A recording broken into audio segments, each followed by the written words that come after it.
Assalamualaikum warahmatullahi wabarakatuh. Salam sejahtera, shalom, Om Swastiastu, Namo Buddhaya, salam kebajikan, dan selamat pagi. Yang saya hormati Ketua Komisi Lingkungan Hidup dan Energi ICCC Indonesia, Ibu Marteliarti Hilman beserta tim. Direktur Eksekutif ICC Indonesia, Ibu Luciana Indomo, para pejabat dari Kementerian Lingkungan Hidup dan Kehutanan, para direktur dari Direktorat Jenderal PSLB 3, dan para narasumber, para perwakilan perusahaan, para tamu dan undangan, dan Bapak Ibu sekalian yang saya hormati. Pada kesempatan pertama ini, izinkanlah saya mengucapkan puji syukur kehadirat Tuhan yang Maha Pengasih dan Penyayang. Karena atas rahmat dan karunia-Nya, kita dapat berkumpul pada pagi hari ini dalam rangka sosialisasi pengelolaan limbah B3 dan limbah non-B3 terkait.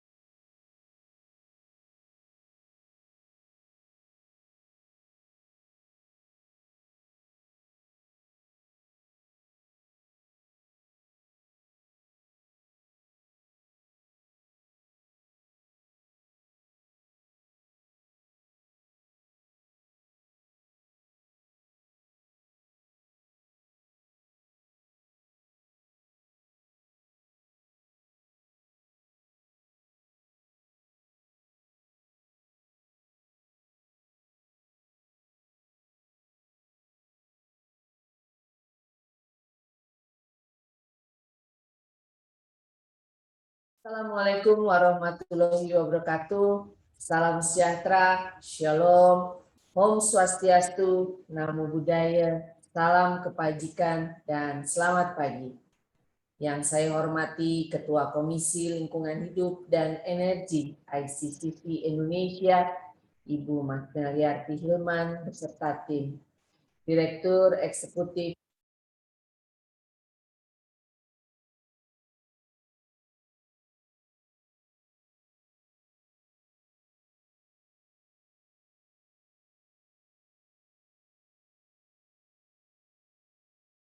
Shalom, Om Swastiastu, Namo Buddhaya, salam kebajikan, dan selamat pagi. Yang saya hormati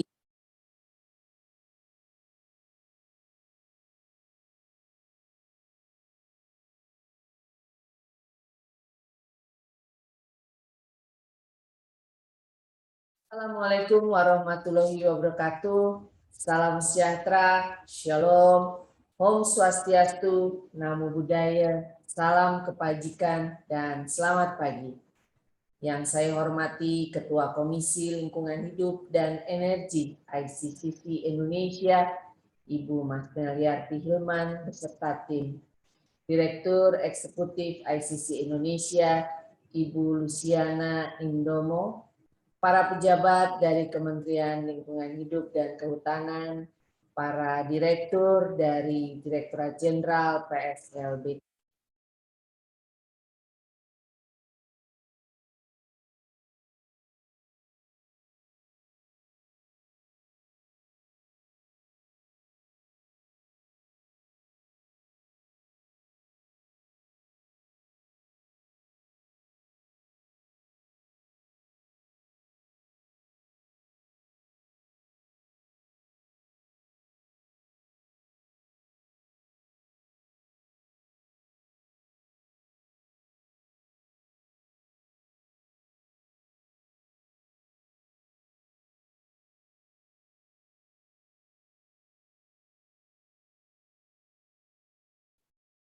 Assalamualaikum warahmatullahi wabarakatuh. Salam sejahtera, shalom, Om Swastiastu, Namo Buddhaya, salam kebajikan, dan selamat pagi. Yang saya hormati Ketua Komisi Lingkungan Hidup dan Energi ICCC Indonesia, Ibu Marteliarti Hilman beserta tim. Direktur Eksekutif ICC Indonesia, Ibu Luciana Indomo, para pejabat dari Kementerian Lingkungan Hidup dan Kehutanan, para direktur dari Direktorat Jenderal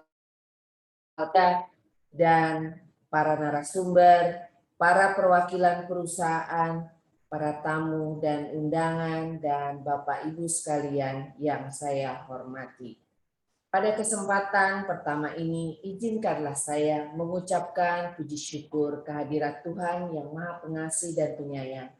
Karena atas rahmat dan karunia-Nya, kita dapat berkumpul pada pagi hari ini dalam rangka sosialisasi pengelolaan limbah B3 dan limbah non-B3 terkait dengan diundangkannya Undang-Undang Cipta Kerja.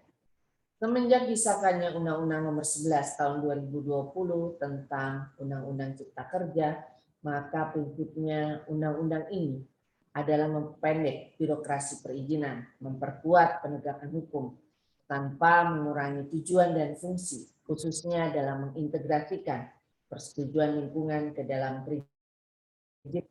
Selanjutnya, untuk melaksanakan amanat dari Undang-Undang Cipta Kerja, telah diterbitkan Peraturan Pemerintah Nomor 22 Tahun 2021 tentang penyelenggaraan dan perlindungan lingkungan hidup yang mencabut beberapa peraturan pemerintah termasuk PP Nomor 101 Tahun 2014 tentang pengelolaan limbah B3, di mana ada perbedaan yang cukup signifikan antara PP 22 dengan PP 101, yaitu mempermudah kegiatan berusaha dengan tidak adanya lagi perizinan dalam pengelolaan limbah B3 dengan tetap melindungi kualitas lingkungan. Berkaitan dengan terbitnya PP 22/2021 ini, Direktorat Jenderal PXL B3 secara maraton menyusun peraturan pelaksanaannya, yaitu Peraturan Menteri LHK Nomor 6 Tahun 2021 tentang tata cara dan persyaratan pengelolaan limbah B3 dan Peraturan Menteri LHK tentang pengelolaan limbah non-B3 yang sedang dalam proses harmonisasi di Kementerian Hukum dan HAM. Prinsip perubahan ke dalam peraturan pemerintah yang baru adalah: 1. Perubahan nomenklatur dari izin pengelolaan limbah B3 menjadi persetujuan teknis pengelolaan limbah B3, izin lingkungan menjadi persetujuan lingkungan, serta persetujuan uji coba menjadi kewajiban pelaporan dan dilakukan post audit setelah persetujuan teknis PLB3 terbit. Kegiatan penyimpanan limbah B3 juga terintegrasi dengan persetujuan lingkungan, serta penegasan pengelolaan limbah B3 dan pengelolaan limbah non-B3, dan juga diatur tentang pengaturan waktu dan mekanisme proses persetujuan. Ucapkan syukur. Dengan mengucapkan syukur kepada Tuhan Yang Maha Esa atas berkah dan rahmat-Nya, kita dapat berkumpul secara virtual di acara sosialisasi peraturan pemerintah tentang pengelolaan limbah B3 dan limbah non-B3 terkait dengan Undang-Undang Cipta Kerja. Acara ini merupakan kerjasama antara Kementerian Lingkungan Hidup dan Kehutanan Republik Indonesia, PT PPLI, dan juga ICC Indonesia. Tentunya, saya mengucapkan selamat datang kepada para narasumber dan juga moderator. Dan saya juga mengucapkan terima kasih atas kehadiran Bapak dan Ibu sekalian. Perkenalkan, saya Shaluna Sonia dari ICC Indonesia, selaku MC hari ini. Sebelum acara dimulai, izinkan kami untuk mengingatkan Bapak dan Ibu yang telah hadir untuk mengisi absensi online dengan nama lengkap.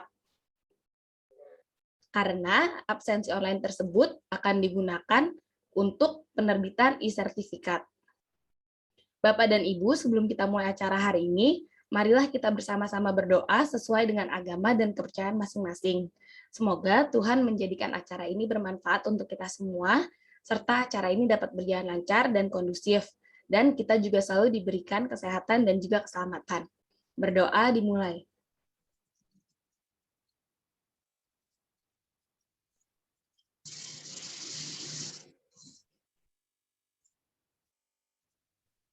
Berdoa selesai. Bapak dan Ibu, sebelum kita memasuki acara inti, kami mengundang Bapak dan Ibu untuk menyalakan kamera untuk foto bersama sebagai dokumentasi acara hari ini. Silakan Bapak dan Ibu untuk dinyalakan kameranya. Buka masker ya jadinya ya. Buka masker, pakai masker. Boleh Ibu mau pakai masker juga tidak apa-apa. Buka aja biar kelihatan. Mohon maaf, saya tidak punya kamera, Ibu, jadi tidak bisa membuka. Tunggu.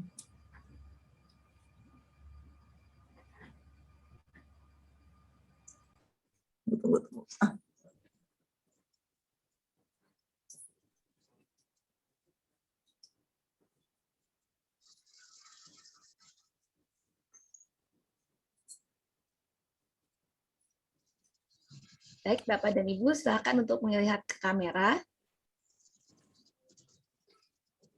1, 2, 3. Baik, Bapak dan Ibu, mohon ditahan untuk senyumnya karena ada banyak pesertanya. 1, 2, 3. Ya, ditahan lagi Bapak Ibu. 1, 2, 3. Ya, masih Bapak Ibu silakan untuk ditahan senyumnya.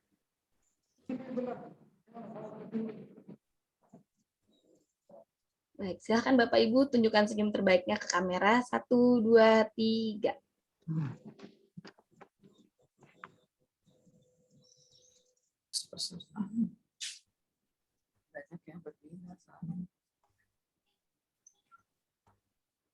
Baik, Bapak Ibu silakan lihat ke kamera lagi. 1, 2, 3.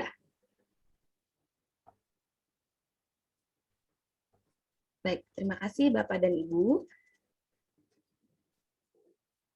Untuk acara selanjutnya adalah pembukaan yang akan disampaikan oleh Ibu Rosa Vivien Rahmawati selaku Direktur Jenderal Pengelolaan Sampah Limbah B3 dari Kementerian Lingkungan Hidup dan Kehutanan Republik Indonesia. Kepada Ibu Rosa Vivien, waktu dan tempat kami persilahkan. Assalamualaikum warahmatullahi wabarakatuh. Salam sejahtera, shalom, Om Swastiastu, Namo Buddhaya, salam kebajikan, dan selamat pagi. Selamat pagi. Yang hormati Ketua Komisi Lingkungan Hidup dan Energi di Indonesia, Ibu Mas Neliarti Hilman beserta tim. Direktur Eksekutif ICC Indonesia, Ibu Luciana Indomo, para pejabat dari Kementerian Lingkungan Hidup dan Kehutanan, para direktur dari Direktorat Jenderal PSLB 3, dan para narasumber, para perwakilan perusahaan, para tamu dan undangan, dan Bapak Ibu sekalian yang saya hormati. Pada kesempatan pertama ini, izinkanlah saya mengucapkan puji syukur kehadirat Tuhan yang Maha Pengasih dan Penyayang. Karena atas rahmat dan karunia-Nya, kita dapat berkumpul pada pagi hari ini dalam rangka sosialisasi pengelolaan limbah B3 dan limbah non-B3 terkait dengan diundangkannya Undang-Undang Cipta Kerja. Semenjak disahkannya Undang-Undang Nomor 11 Tahun 2020 tentang Undang-Undang Cipta Kerja, maka prinsipnya undang-undang ini adalah memperpendek birokrasi perizinan, memperkuat penegakan hukum, tanpa mengurangi tujuan dan fungsi, khususnya dalam mengintegrasikan persetujuan lingkungan ke dalam perizinan berusaha. Selanjutnya, untuk melaksanakan amanat dari Undang-Undang Cipta Kerja, telah diterbitkan Peraturan Pemerintah Nomor 22 Tahun 2021 tentang penyelenggaraan dan perlindungan lingkungan hidup yang mencabut beberapa peraturan pemerintah termasuk PP Nomor 101 Tahun 2014 tentang pengelolaan limbah B3, di mana ada perbedaan yang cukup signifikan antara PP 22 dengan PP 101, yaitu mempermudah kegiatan berusaha dengan tidak adanya lagi perizinan dalam pengelolaan limbah B3 dengan tetap melindungi kualitas lingkungan.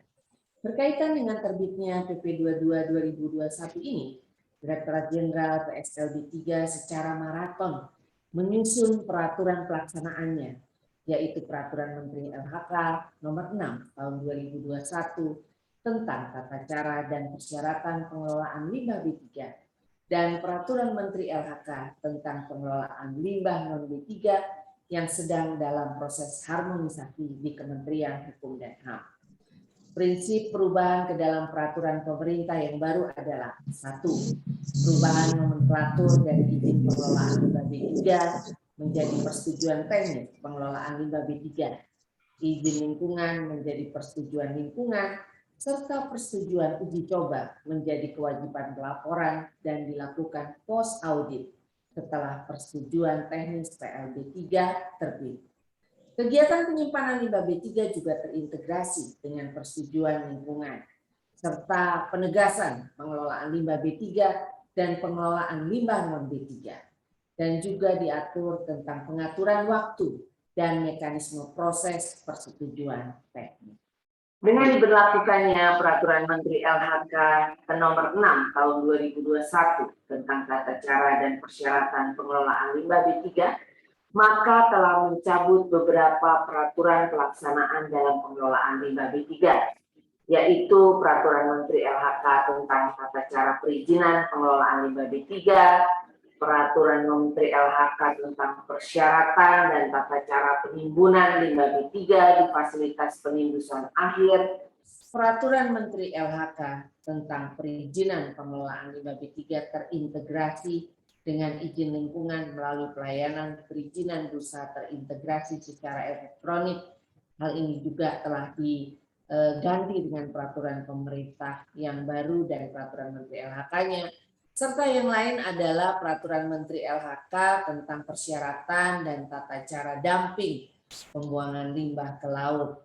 Juga telah dirubah Peraturan Menteri LHK tentang pengangkutan limbah B3, dan yang lain adalah Peraturan Menteri LHK tentang tata cara uji karakteristik dan penetapan status limbah B3.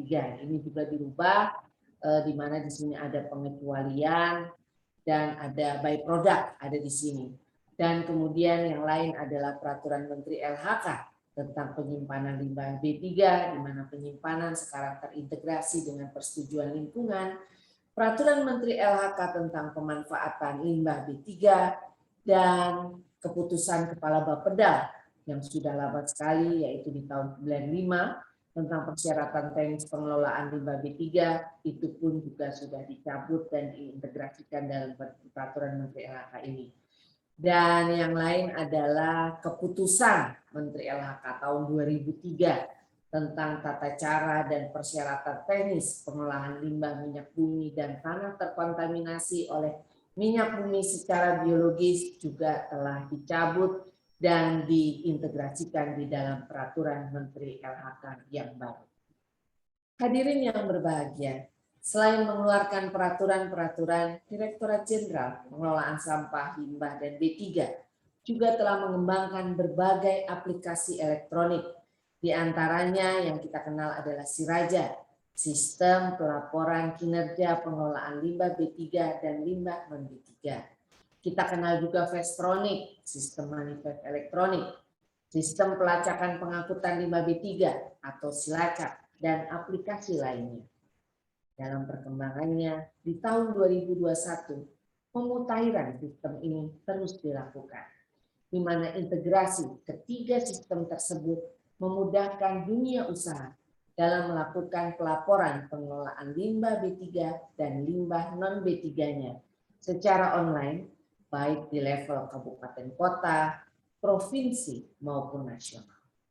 Aplikasi Siraja 2021 ini juga sudah mengakomodir limbah non-B3 terdaftar yang merupakan aspek baru pada PP 22/2021, di mana limbah non-B3 walaupun tidak diatur dalam suatu mekanisme perizinan, tapi tetap wajib melakukan pelaporan dan tetap harus dikelola dengan baik oleh penghasil. Menjadi limbah non-B3 bukan berarti limbahnya bisa kemudian dibuang sembarangan.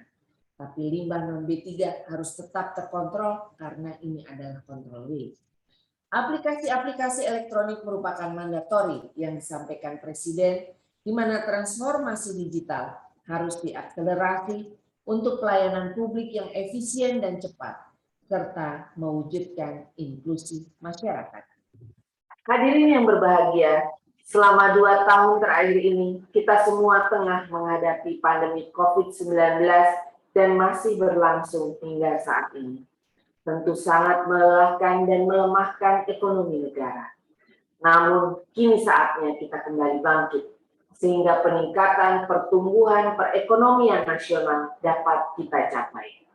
Sosialisasi ini kami selenggarakan bekerja sama dengan International Chambers of Commerce atau ICC Indonesia dan sesuai dengan perannya di mana ICC mempromosikan perdagangan internasional, perilaku bisnis yang bertanggung jawab, dan peningkatan global terhadap regulasi. Hal ini sebagai wujud komitmen bersama untuk meningkatkan ekonomi nasional dan menjaga lingkungan hidup.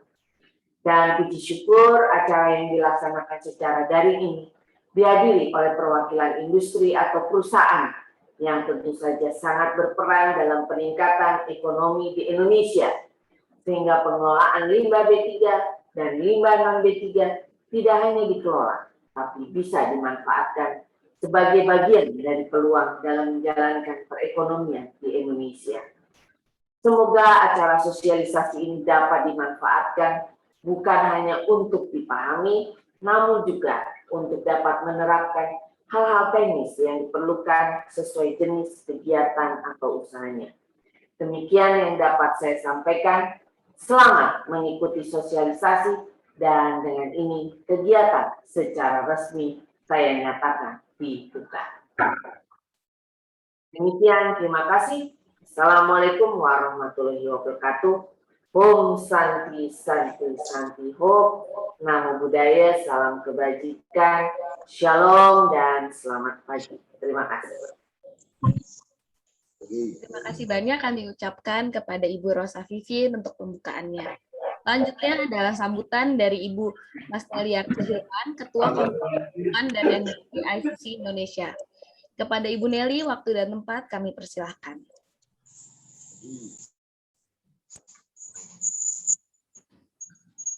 Assalamualaikum warahmatullahi wabarakatuh.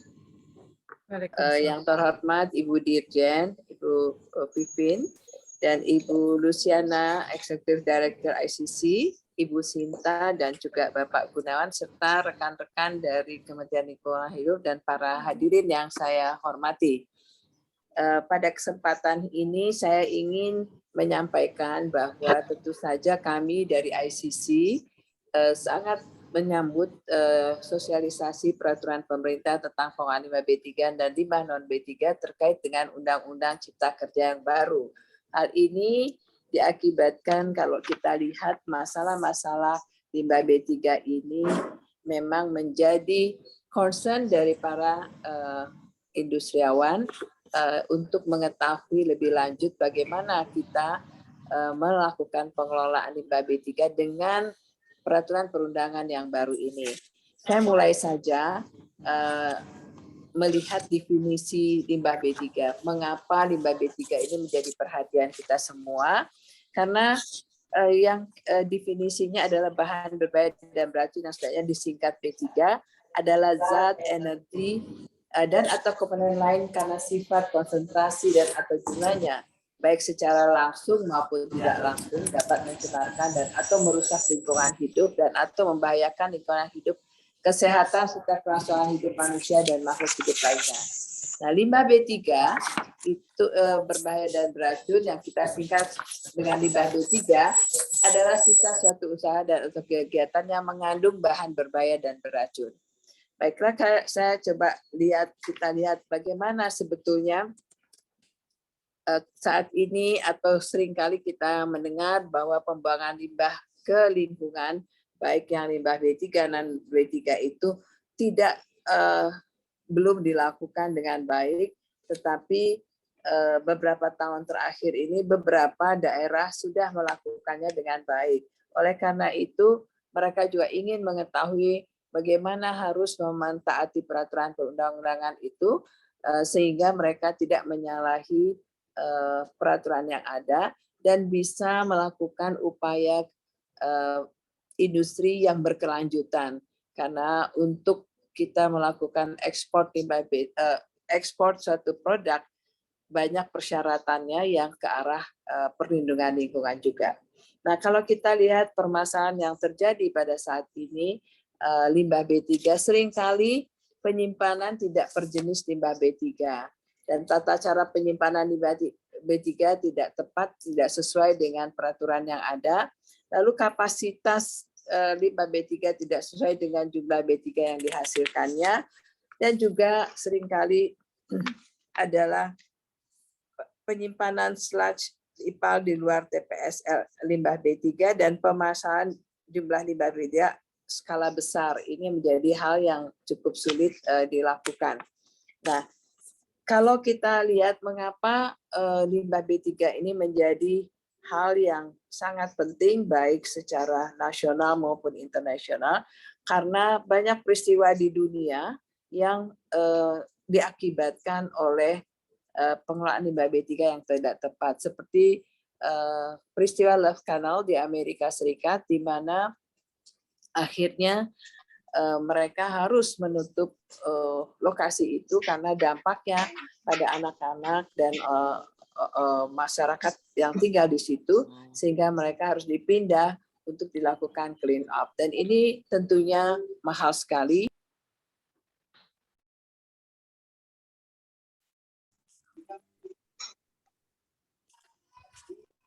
Pemulihannya. Oh, sorry.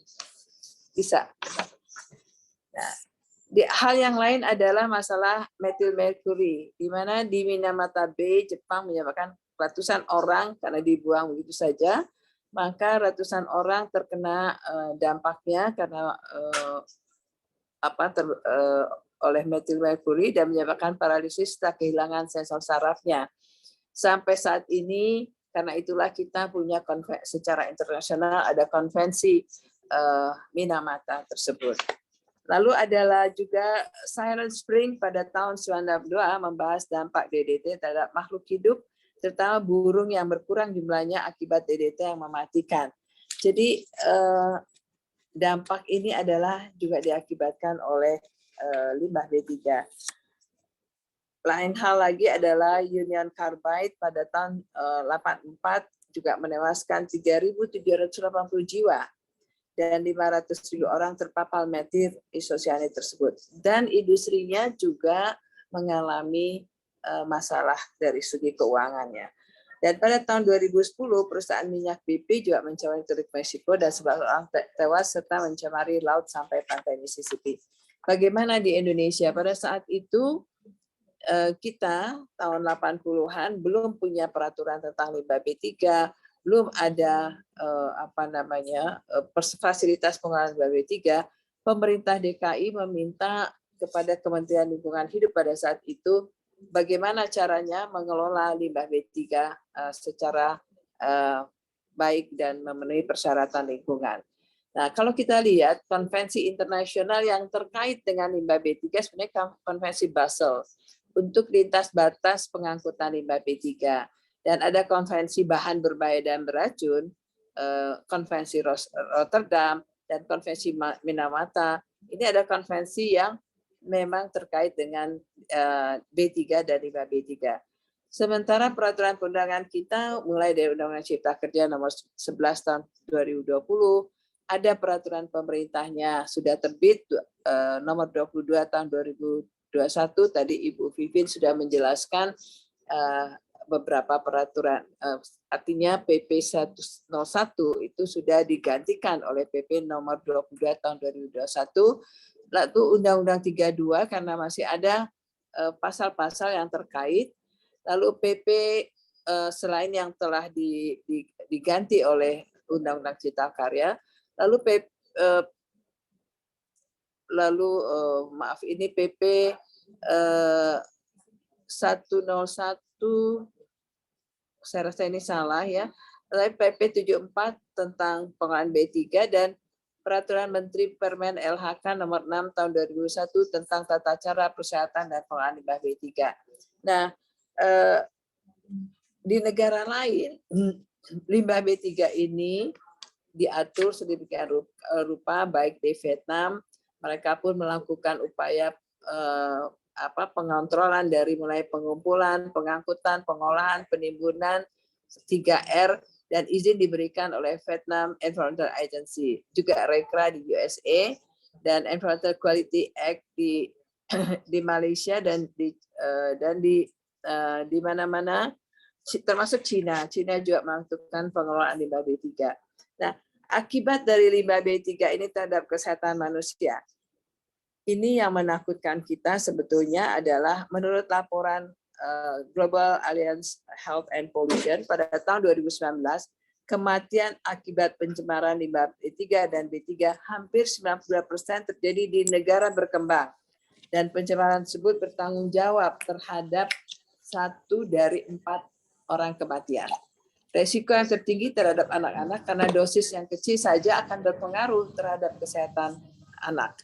Pada saat ini terjadi peningkatan penyakit tidak menular pada anak seperti antara lain penyakit bawaan Down syndrome, celah bibir, autism, spectrum disorder, leukemia, dan banyak lainnya yang oleh para ahli disebut silent epidemia. Nah, bila kita lihat data BPJS, ternyata klaim masyarakat yang besar ada penyakit yang tidak menular seperti hipertensi, stroke, gagal jantung yang seringkali dikaitkan dengan masalah pencemaran.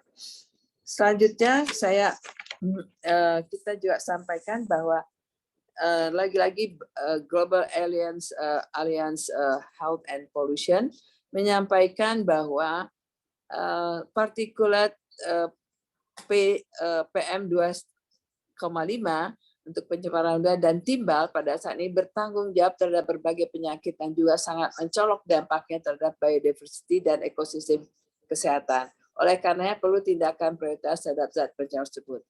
Karena masalah pencemaran air merupakan risiko lingkungan yang menyebabkan kematian prematur di dunia. Bertanggung jawab terhadap kematian 9 juta orang per tahun atau 1 dari 6 orang yang meninggal. Pencemaran juga merupakan 1 dari 5 faktor penyebab biodiversity loss. Banyak zat pencemar yang bioakumulasi melalui rantai makanan yang akhirnya juga berdampak pada manusia. Pencemar dapat menyebabkan kebalnya mikroorganisme. Dan pencemar akan terbawa oleh jasa ekosistem seperti udara bersih, air, dan makanan baik di perkotaan maupun di desa. Pencemaran juga merupakan penyebab ketahanan ekosistem terganggu terhadap perubahan iklim.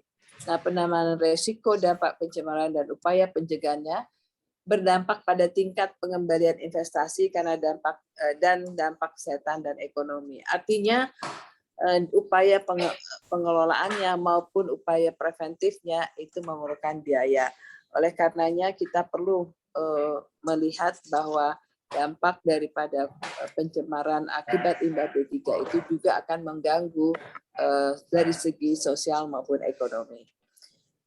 Kita ingin menyampaikan bahwa berat juga ini, tetapi sebetulnya limbah B3 ini juga bisa dilakukan 3R dalam pelaksanaan ekonomi sirkular walaupun pada saat ini masa pandemi. Banyak perusahaan-perusahaan melakukan hal tersebut dan hal ini di dalam peraturan dari masa yang lalu PP 19 tahun 94 tentang pengelolaan limbah B3 untuk 3R ini sudah dilaksanakan. Pada tahun 2012 ada 52 perusahaan yang diizinkan untuk 3R. Sedangkan untuk menghadapi pandemi perlu meningkatkan 3R dan menghidupi circular economy ini, maka contoh beberapa perusahaan melaksanakan 3R limbah B3 seperti PT Sambu Group, PT Transor Jaya, Sahabat Mewah, dan Makmur. Ini saya cuma memberikan contoh, mungkin banyak juga yang lain. Selanjutnya,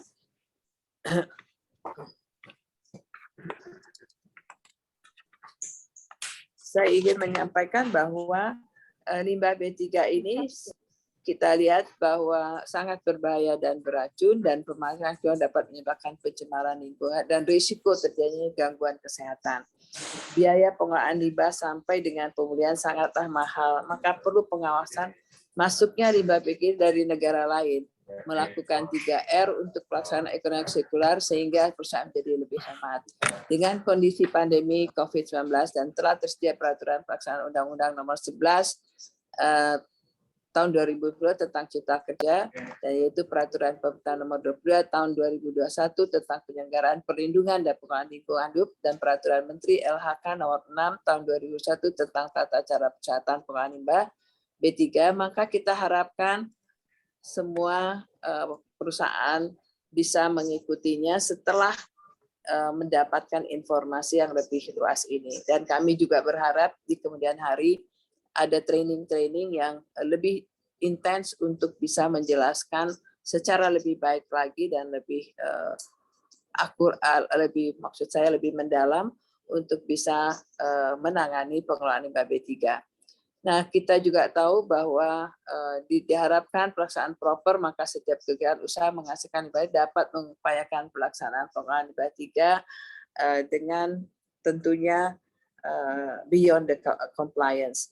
Dan ini banyak contoh-contoh yang sudah dilakukan. Dengan harapan ini, saya dari ICC berharap rekan-rekan kita di kegiatan perekonomian, khususnya industri yang menghasilkan limbah B3, dapat menambah pengetahuannya dari sosialisasi peraturan perundang-undangan ini. Dan kami mengharapkan juga agar ini bisa dilaksanakan sehingga kita bisa melakukan upaya kegiatan industri yang berkelanjutan. Demikian dari kami ICC, mudah-mudahan sosialisasi ini sangat bermanfaat bagi kita semua. Demikian, wassalamualaikum warahmatullahi wabarakatuh.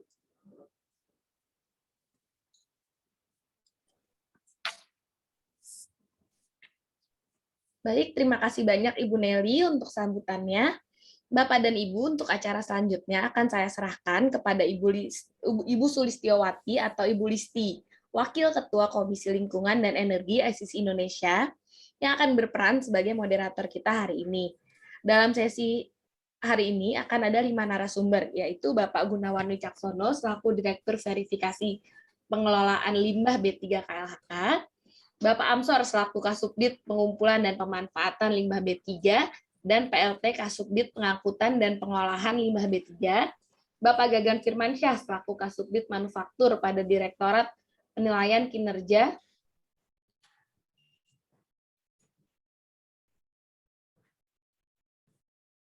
dan ada juga Bapak Syarif Hidayat selaku Direktur Operasional PT PPLI, dan juga Ibu Upik Sitiya selaku Kasubdit Penetapan dan Notifikasi Limbah B3 dan Limbah non B3. Kepada Ibu Listi, waktu dan tempat kami persilahkan.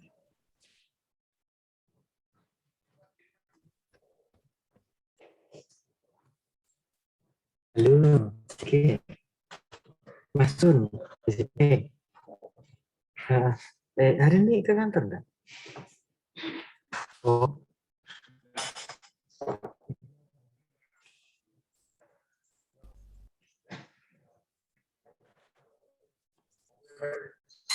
Baik, kepada Ibu Listi sebagai moderator kami hari ini, waktu dan tempat kami persilahkan.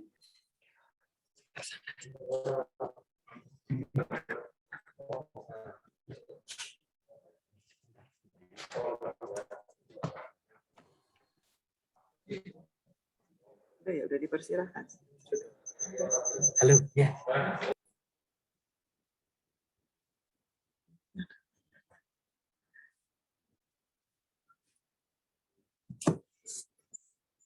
Assalamualaikum warahmatullahi wabarakatuh. Waalaikumsalam. Selamat pagi Bapak Ibu sekalian, peserta acara sosialisasi peraturan pemerintah tentang pengelolaan limbah B3 dan limbah non B3 sebagai amanat dari adanya Undang-Undang Cipta Kerja Nomor 11 Tahun 2020. Jadi tadi sebagaimana telah dijelaskan oleh Ibu Dirjen pada sambutannya bahwa dengan diterbitkannya Undang-Undang Cipta Kerja Nomor 11 Tahun 2020 ini, peraturan lingkungan yaitu Undang-Undang Nomor 32 Tahun 2019 harus disesuaikan, dan untuk itu telah diterbitkan beberapa peraturan pemerintah yaitu PP 22 tahun 2021 dan ada Permen LHK nomor 6 tahun 2021 dan juga ada yang sedang dalam tahap harmonisasi di Kumham. Nah, jadi Bapak Ibu sekalian peserta acara webinar sosialisasi peraturan pemerintah terkait limbah B3 dan non B3 ini, untuk jelasnya apa saja yang dirubah dari PP 101 tahun 2014 tentang pengelolaan limbah B3, maka di sini ada beberapa narasumber.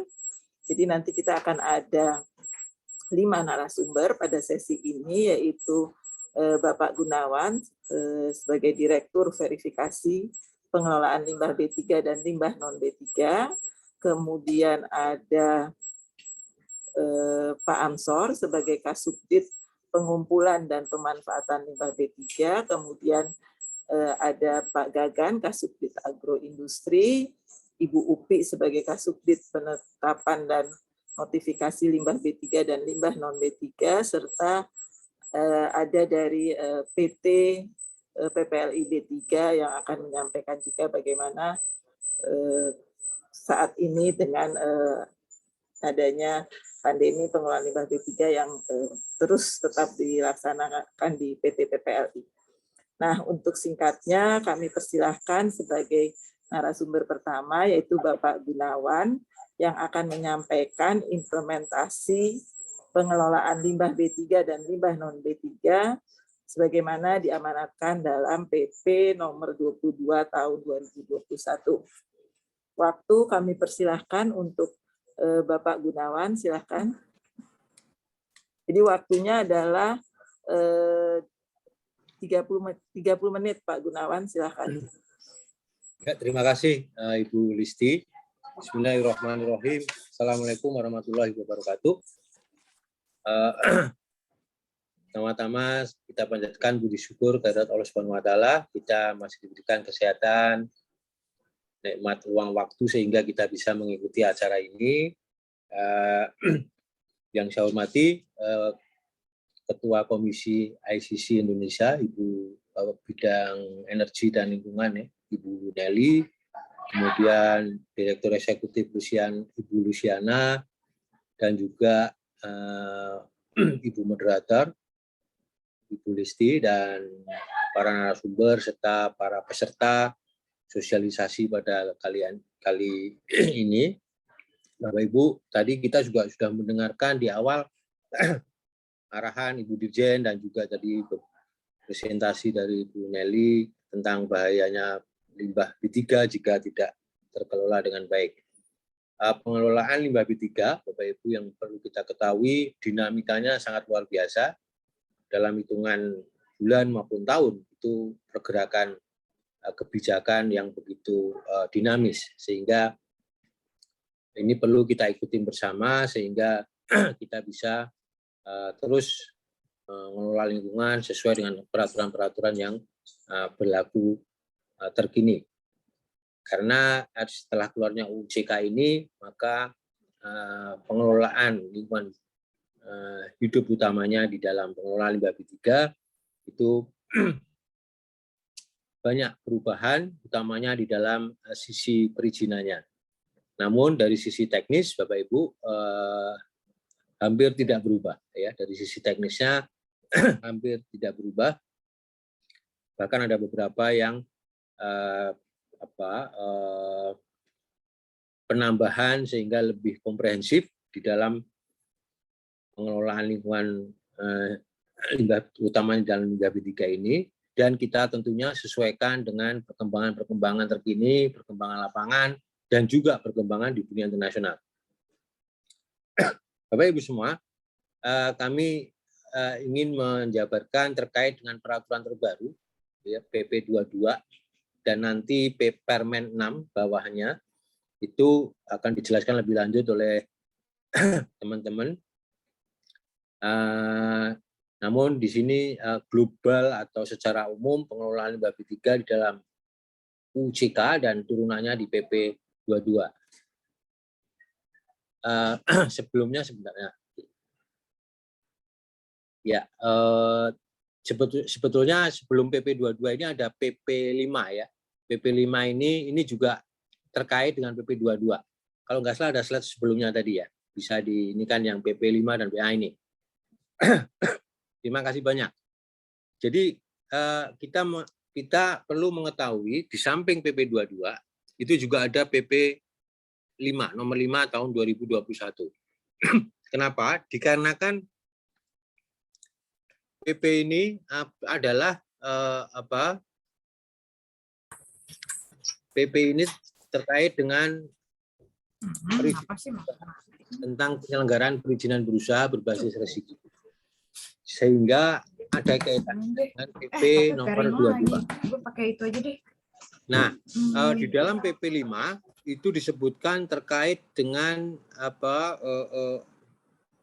KBLI ya. Jadi ada nomor KBLI yang harus Bapak masukin di sana terkait dengan jenis usaha masing-masing. Sehingga dari sana barulah masuk ke sistem USS nanti. Nah, kemudian detail masuk ke dalam sistem USS, disitulah nanti ditemuin adanya PP22. Begitu kita temui PP22, di dalamnya nanti ada Permen nomor 6 tahun 2021. Gitu. Nah, intinya adalah itu tetap melindungi kualitas lingkungan. Jadi keliru kalau dengan adanya UCK ini kualitas lingkungan justru malah dilonggarkan. Tidak. Itu pendapat yang sangat keliru. Justru dengan adanya UCK ini beberapa hal yang dulunya belum begitu kuat, maka sekarang kita perkuat.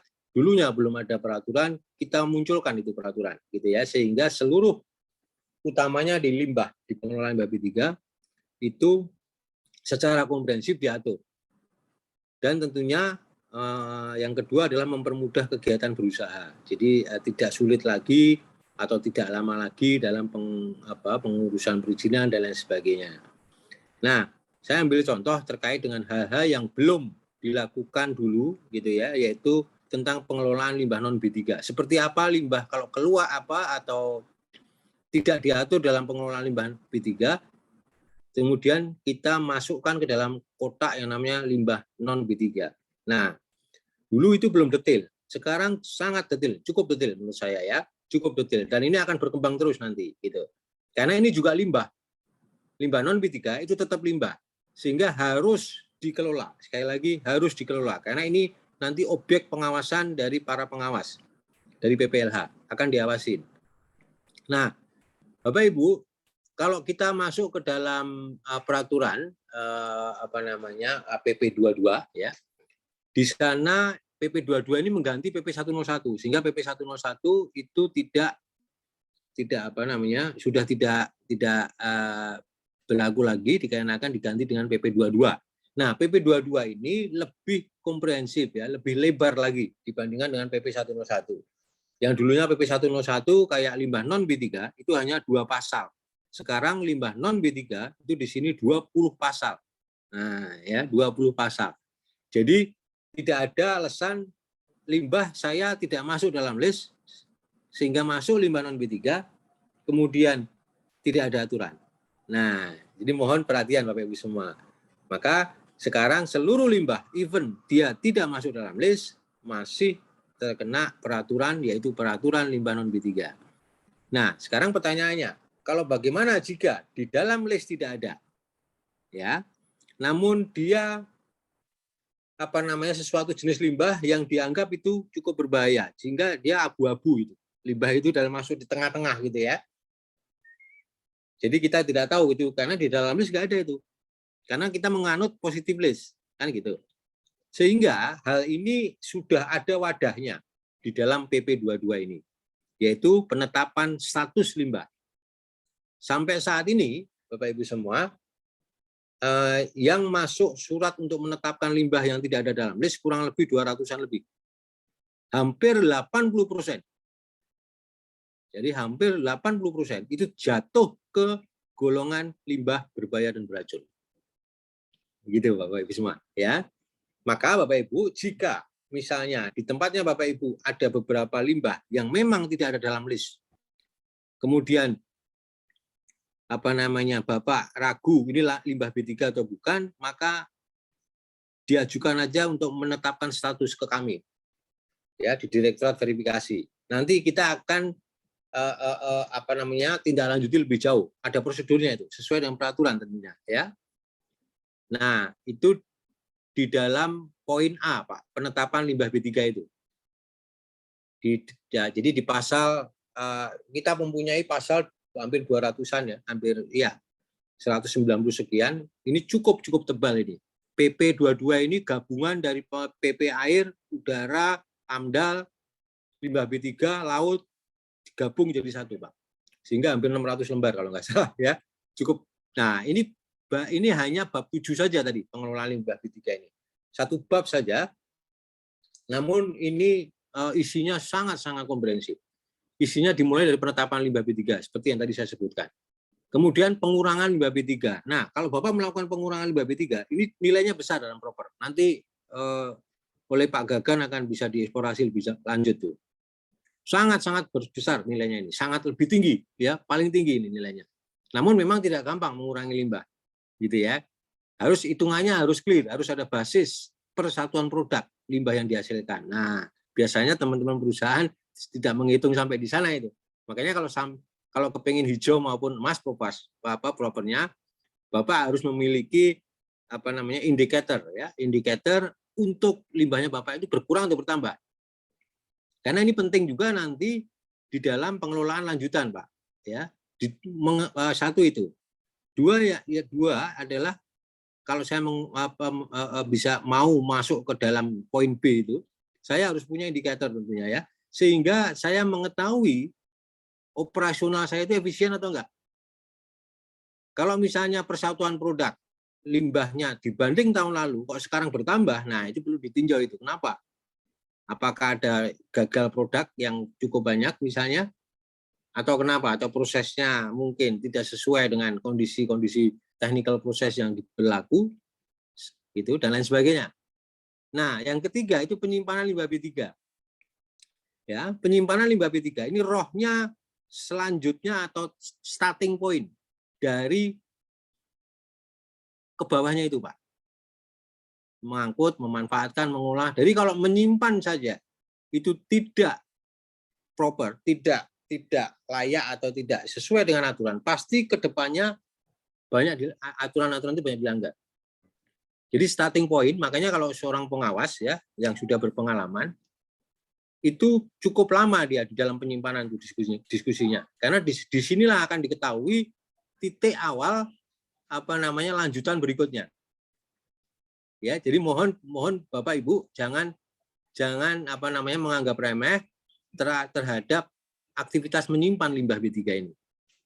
Nah, ini semuanya diatur di dalam pasal pasal-pasal yang ada dalam PP 22 dijabarkan nanti lebih jauh di Permen nomor 6. Nanti akan diterangkan oleh tim kita ya, oleh lebih detail lagi gitu, lebih detail lagi. Karena ini waktunya ini setengah hari ini untuk mengetahui limbah B3 ya, mudah-mudahan Bapak ini ya Bapak bisa mengikutinya walaupun cepat gitu ya. Nah, sehingga saya hanya membuka pintu-pintu besarnya saja ya. Nah, jika nanti dalam acara ini sudah setengah hari ini Bapak masih bingung, bisa kirim surat ke kita ya, nanti bisa kita arahkan, bisa kita kasih bimbingan bisa melalui Zoom dan lain sebagainya. Banyak perusahaan-perusahaan seperti itu. Biasanya kita kolek jadi satu, misalnya terkait penyimpanan, terkait pengumpulan, pengangkutan, nah kita masukkan jadi satu, kita kasih arahan bareng-bareng melalui Zoom biasanya, ya begitu. Kemudian pengumpulan, nah pengumpulan ini untuk pihak ketiga biasanya. Apa yang perlu diketahui untuk pengumpulan? Mohon maaf ini saya nggak bisa akses untuk mencoret-coret ya. Kalau bisa lebih enak lagi nih, tapi nggak apa-apa. Pengumpulan limbah B3. Bisa, Pak Gun, bisa. Bisa. Coret-coret nggak bisa. Oh, nggak bisa ya, maaf, nggak bisa. Nah, pengumpulan limbah B3 itu hanya boleh dilakukan oleh pengumpul, Pak. Pihak ketiga, pihak yang mendeklarasikan dirinya sebagai pengumpul limbah B3. Ini administrasi berbisnisnya berbeda, ya. Jadi jangan sampai Bapak Ibu, misalnya ada tetangga Bapak, TPS-nya nggak cukup, dititipin di tempatnya Bapak, itu nggak boleh. Bapak sebagai pengumpul itu. Atau Bapak punya insinerator, kemudian atau punya pengolah limbah yang tetangganya sebelah titip, gitu. Nah ini apa tidak diperbolehkan, gitu ya. Nah kemudian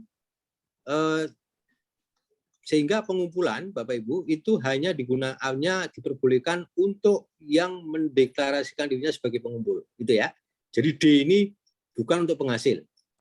Namun A, B, C itu untuk penghasil, ya. Nah, E itu lagi-lagi ini adalah untuk pengangkut.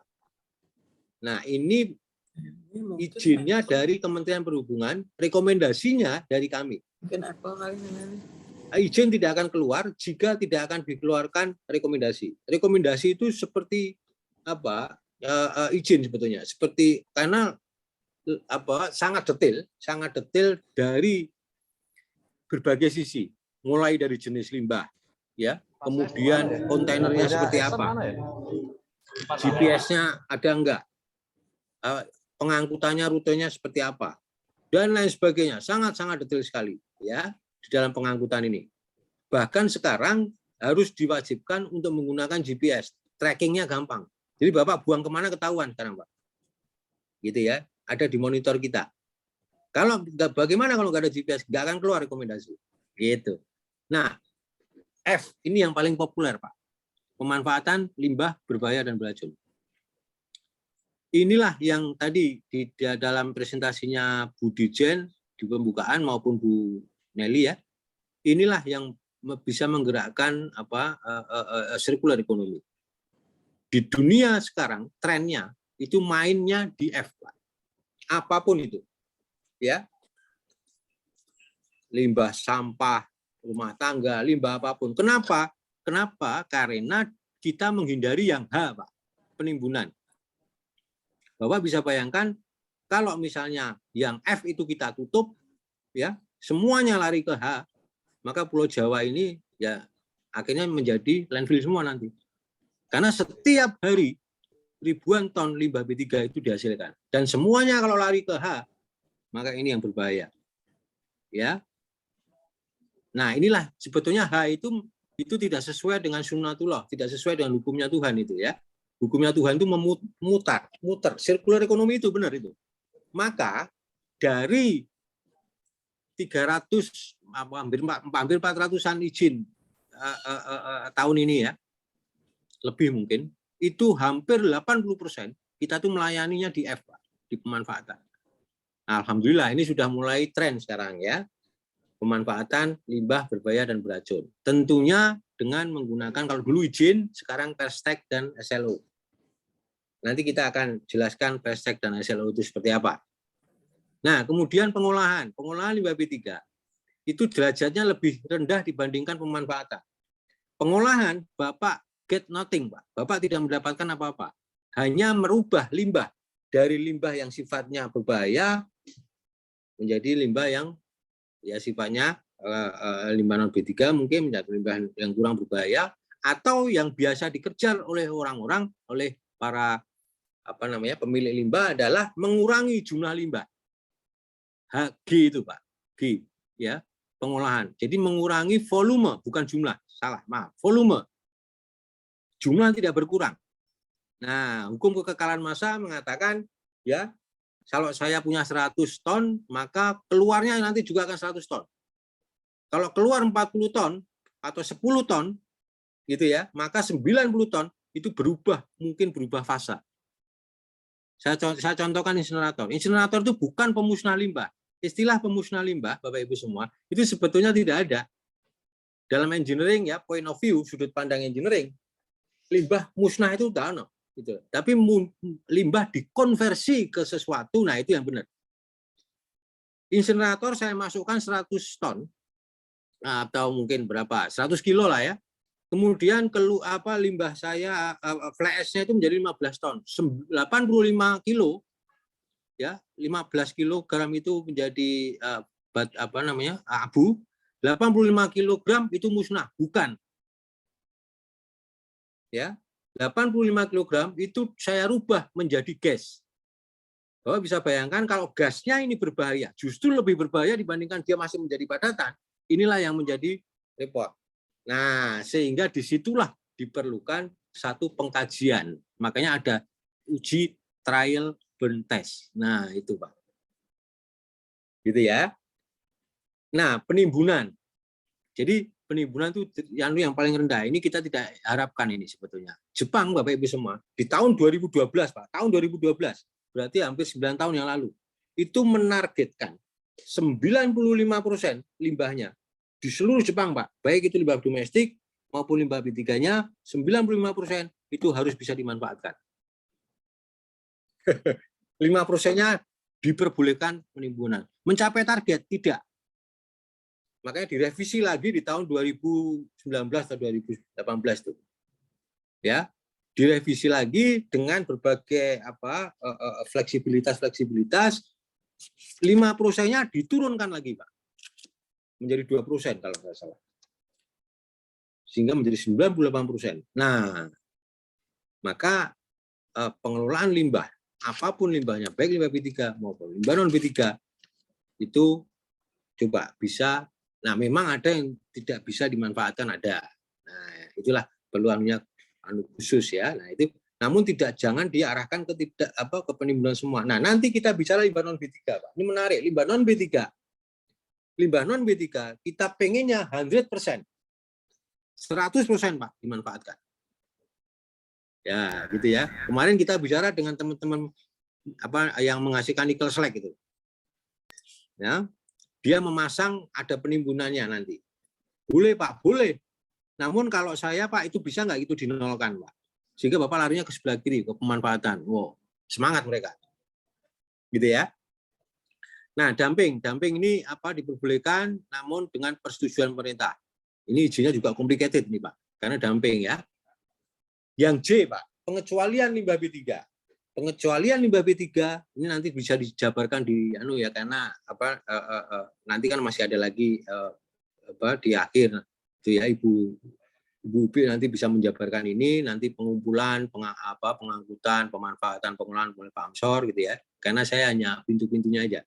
Pengecualian limbah B3, kalau misalnya saya memiliki limbah B3 kemudian saya mengganti sistem proses saya Pak, aditif chemicalnya saya ganti menjadi sesuatu yang mungkin oke lah, itu menjadi sesuatu yang organik yang tidak berbahaya gitu ya.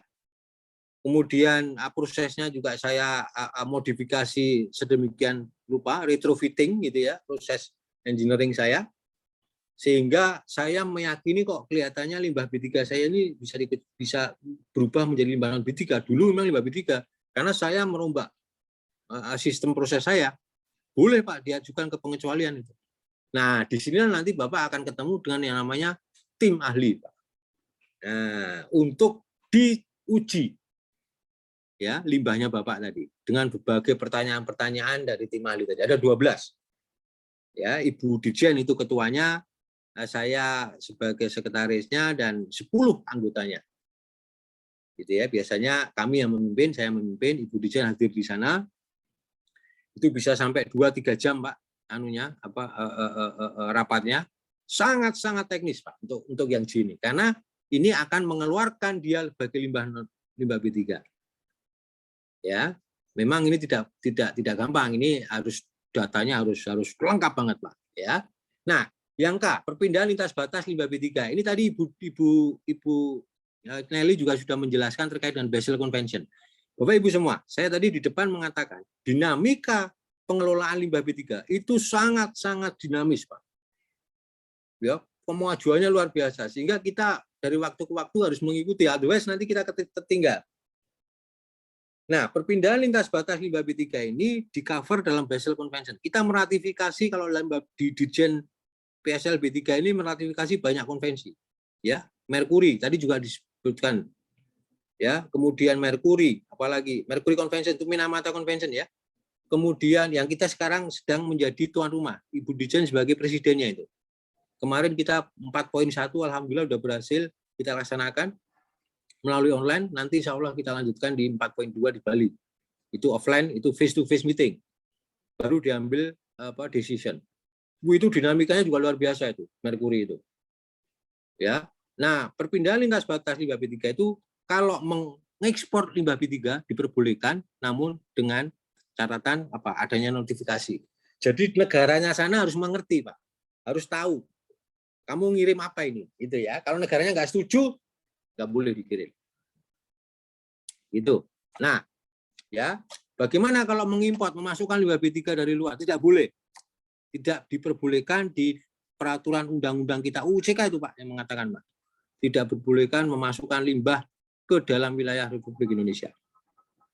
Ya, gitu. Nah, tentunya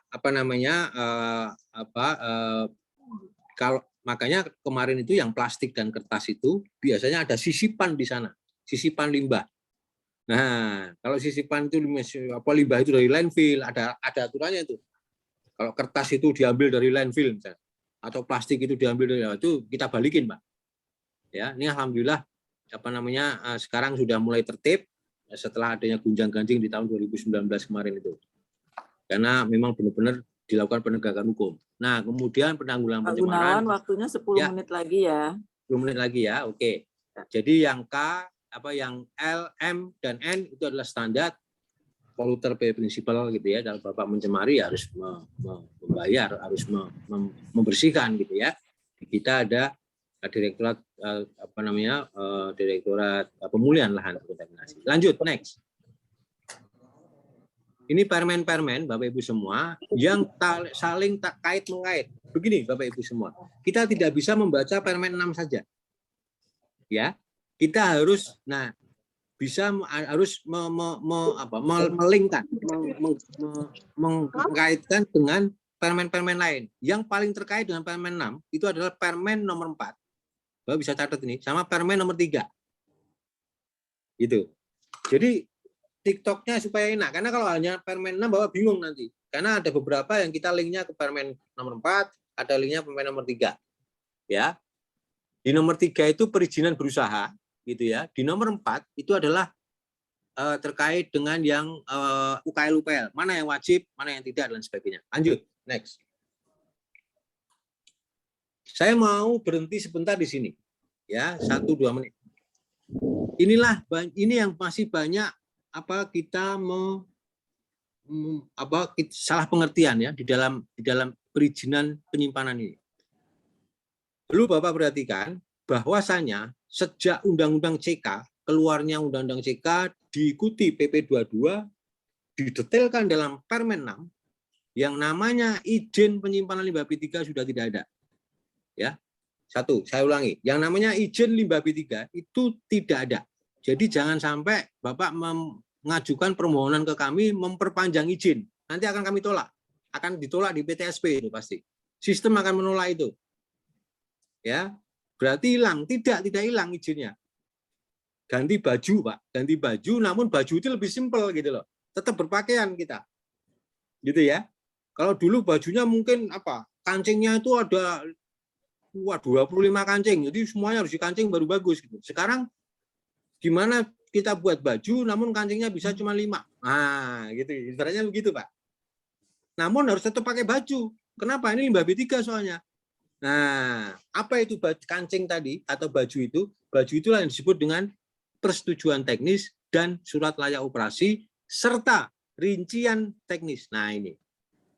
Ya. Jadi ada 3, Pak. 1, persetujuan teknis plus SLO, ada 2 ya. Persetujuan teknis itu selalu bergandengan dengan surat layak operasi. Itu satu paket itu, Pak. Kalau Bapak hanya punya persetujuan teknis toh, Bapak tidak akan bisa mengoperasikan sistem pengelolaan limbah Bapak. Jadi harus dibarengin dengan sistem layak operasi, surat layak operasi. Yang kedua, bagian kedua itu adalah rincian teknis dan standar. Ya, nah sekarang di dalam penyimpanan limbah B3 itu tidak dikenal perizinan limbah B3. 1, 2, tidak perlu mendapatkan persetujuan teknis dan SLO. Saya ulangi, Pak ya. Penyimpanan limbah B3 tidak perlu persetujuan teknis dan SLO. Kalau perizinan kan udah nggak ada sekarang. Makanya tidak ada lagi izin TPS berdiri sendiri. Jadi tidak ada izin sebetulnya ya. Gitu ya. Rincian teknis penyimpanan limbah B3 itu apa? Nah, ini yang akan saya jawab. Kemudian kalau tidak ada persetujuan teknis dan SLO, maka digantikan dengan apa? Apakah berarti kalau begitu menyimpan nggak akan ada aturan? Tidak. Tidak. Tetap ada aturan. Aturannya tetap ada seperti dulu, namun sistem administrasinya yang berubah. Yaitu Bapak mendeklar sendiri rincian teknis yang nanti Bapak akan melakukan penyimpanan. Nah, rincian teknis yang Bapak buat tadi, Bapak lampirkan, masukkan ke dalam yang namanya persetujuan teknis.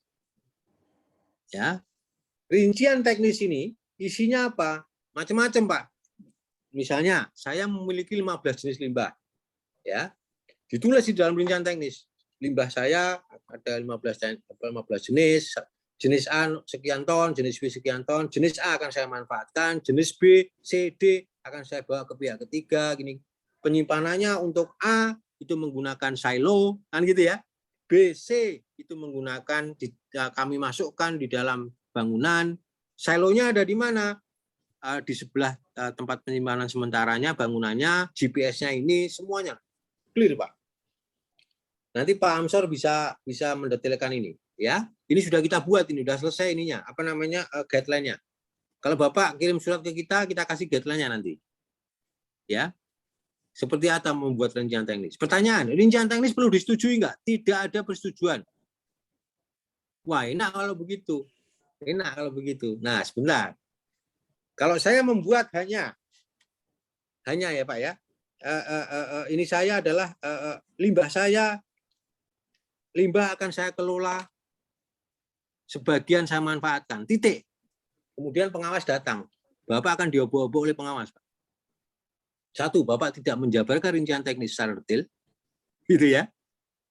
Nah, dua, Bapak tidak mendeklar apa akan diapakan tuh limbah B3-nya. Jadi pengawas, Pak, nanti pasti akan mengawasi rincian teknis Bapak. Jadi mohon juga berhati-hati dalam membuat rincian teknis, walaupun itu dibuat oleh sendiri, berkomitmen sendiri, Pak. Jadi saya mau janji mau ke Bandung misalnya, saya mampir di kilometer 19. Di dalam rincian teknis saya, tapi saya nggak mampir. Nah, seperti itu loh, Pak. Ya, gitu. Semua tercatat, terrecord. Ya, nanti laporan itu dimasukkan ke si Raja Limbah tadi Ibu Dirjen tadi, secara elektronik. Ya, nanti Pak Gagan bisa menjelaskan juga sistem elektronik pelaporan, Pak. Kalau saya sarankan supaya lengkap. Ya, walaupun nggak detail ya, karena waktu lagi-lagi. Nah, 5 bagaimana? menit lagi ya, Pak Gun, 5 menit lagi loh. 5 menit lagi, ya oke. 5 menit lagi itu masih lumayan lah, Pak ya. Oke, penyimpanan limbah B3 itu sekali lagi tidak ada persetujuan teknis dan SLO. Dia hanya ada rincian teknis dan tanpa persetujuan, bahkan tanpa rekomendasi. Apakah perlu rekomendasi dari Pemda? Tidak perlu, Pak. Apakah rekomendasi dari provinsi? Nggak perlu. Atau KLHK? Tidak perlu. Ya, gitu ya. Jadi sekarang ini memang penyederhanaan, Bapak Ibu. Namun komitmennya, Bapak berkomitmen di awal nih. Jadi harus tidak boleh sembarangan juga. Kenapa? Pengawasan nanti yang akan dimainkan. Nah, ikutin aja standar Permen 6, Pak. Insya Allah aman. Udah ikutin aja di sana. Itu jelas, detail sekali itu, Pak. Ya, baik. Sebentar, ini saya perlu kemukakan juga. Ada 3 dokumen lingkungan. Yang pertama SPPL, yang kedua UKL-UPL, yang ketiga yang paling tinggi resikonya itu AMDAL. Ya. Kalau UKL dan UPL itu Bapak harus membuat rincian teknis. Tapi kalau SPPL, Bapak hanya centang-centang doang. SPPL itu seperti apotek gitu, Pak. Yang kecil-kecil itu loh, ya. Itu cuma centang doang. Dia kalau punya limbah B3 ya, bahkan mungkin kadang-kadang limbah B3-nya masuk ke Permen PP 27 tahun 2021. Limbah sampah domestik spesifik. Sampah spesifik, Pak. Nah, ini kita tidak bicara itu ya. Jadi kalau saya ada di rumah, mungkin Bapak Ibu ada batu baterai di rumah. itu sudah ada aturannya, Pak. Yaitu sampah spesifik yang berbahaya beracun. Sehingga itu nanti pemerintah daerah itu ada PP-nya sendiri itu, ya. Tapi itu kita di luar itu. Nah, pertanyaannya bagaimana kalau pengumpulan? Bagaimana kalau pengolahan? Bagaimana kalau dumping? Bagaimana kalau landfill? Pemanfaatan. Semuanya selain penyimpanan menggunakan persetujuan teknis dan surat layak operasi. Nah, ya coba lanjut next.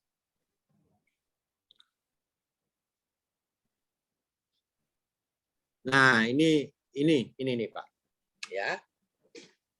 Jadi sistem ini umum sekali ya. Kita gampangkan aja ini.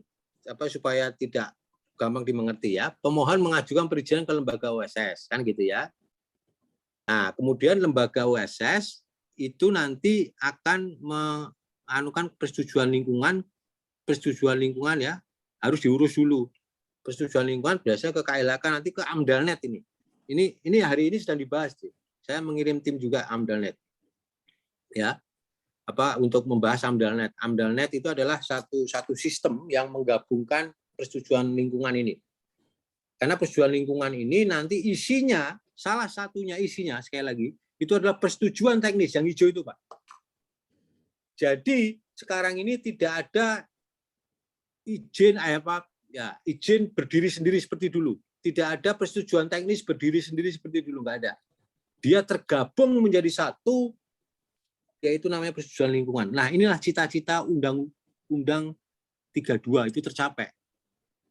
Menggabungkan seluruh perizinan lingkungan menjadi satu dalam kotak, yaitu persetujuan lingkungan. Nah, ya, jadi limbah B3 itu masuk di sana. Sehingga pengawas nanti hanya membawa satu dokumen, Pak, kalau mengawasi. Apa itu persetujuan lingkungan? Pengawas kalau mau datang ke tempatnya Bapak, mempelajari persetujuan lingkungannya Bapak. Karena di situ semuanya ada persetujuan teknis yang diperlukan. Termasuk persetujuan teknisnya limbah B3. Nah, setelah masuk ke AMDALNET nyaring nanti. Oh, ternyata ini perlu persetujuan teknis. Nah, Bapak masuk ke PTSP, harus mengajukan permohonan persetujuan teknis ya ke kami. Kalau sudah selesai persetujuan teknis, maka masuk dilampirkan ke persetujuan lingkungan. Ya, digabungkan ke persetujuan lingkungan. Nah, mulailah dibangun pabriknya kan? Karena persetujuan lingkungan sudah masuk, mulailah pembangunan fasilitas dan lain sebagainya. Disitulah dilakukan uji coba dan lain sebagainya. Barulah kalau sudah oke, Bapak melapor ke kita, keluarlah yang namanya yang orange itu, Pak, surat kelayakan operasi. Oh ya. Jadi hijau sama orange itu bergandengan terus itu. Pertama keluarnya hijau dulu, baru yang orange. Jadi bukan kebalik ya. Bagaimana kalau saya hanya memegang yang orange saja, yang surat layak, itu nggak sah. Biasanya keluarnya itu didahului dengan persetujuan teknis. Kenapa? Karena surat kelayakan operasi itu hanya 1 lembar, Pak. 1-2 lembar. Tidak seperti izin ini. Loh, kok begitu? Karena linknya adalah ke persetujuan teknis yang telah kita berikan pada tanggal sekian, nomor sekian. Nah, gitu ya. Silahkan Bapak beroperasi. Kalau nggak bisa gimana? Ya diperbaiki, terus muter terus, Pak. Sampai itu layak untuk operasi. Sehingga kelebihannya apa dibandingkan dengan sebelum UCK? Sekarang pertanyaannya. Kepastian hukumnya itu pasti, Pak, yakin 100%. Kenapa? Karena Bapak telah mendapatkan persetujuan teknis. Ini belum ada barangnya loh, Pak. Barangnya belum ada itu persetujuan teknis itu. Hanya rencana. Makanya kalau rencananya Bapak nggak bagus, persetujuan teknisnya akan lama. Inilah yang kadang-kadang dikomplain oleh orang-orang. Kok persetujuan teknis? Karena Bapak mengajukan planningnya nggak bagus. Saya punya limbah 60 ton, ya, jenis apa yang akan saya manfaatkan ya, 60 ton. 40 ton saya manfaatkan sebagai A, 20 ton saya manfaatkan sebagai B. 40 ton dimanfaatkan sebagai A, clear. Ya, 20 ton sebagai B. B ada ininya nggak, Pak? Ada standarnya? Oh, nggak ada, Pak. Terus gimana? Ya saya mau manfaatkan, nggak bisa. Bapak masih sisa 20. Kalau Bapak nggak bisa, kirim aja ke pihak ketiga. Oh, dia nggak mau, gitu kan? Oke Pak, kalau begitu saya ini dulu. Nah, akhirnya persetujuan teknisnya belum keluar kan gitu. Itu salah satu contoh ya.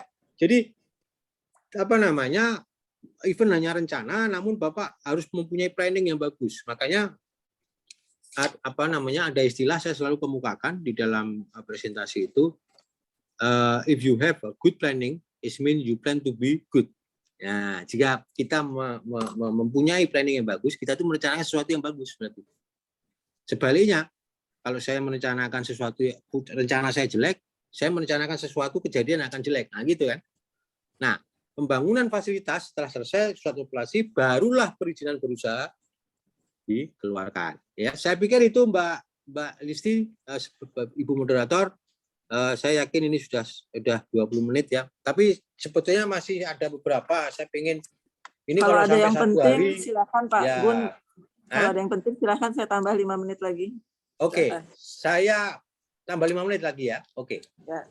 Saya akan bicara terkait, bisa dilempar ke saya Mas, supaya saya pakai ini Mas. Pakai ke whiteboard aja. Screen. Ya.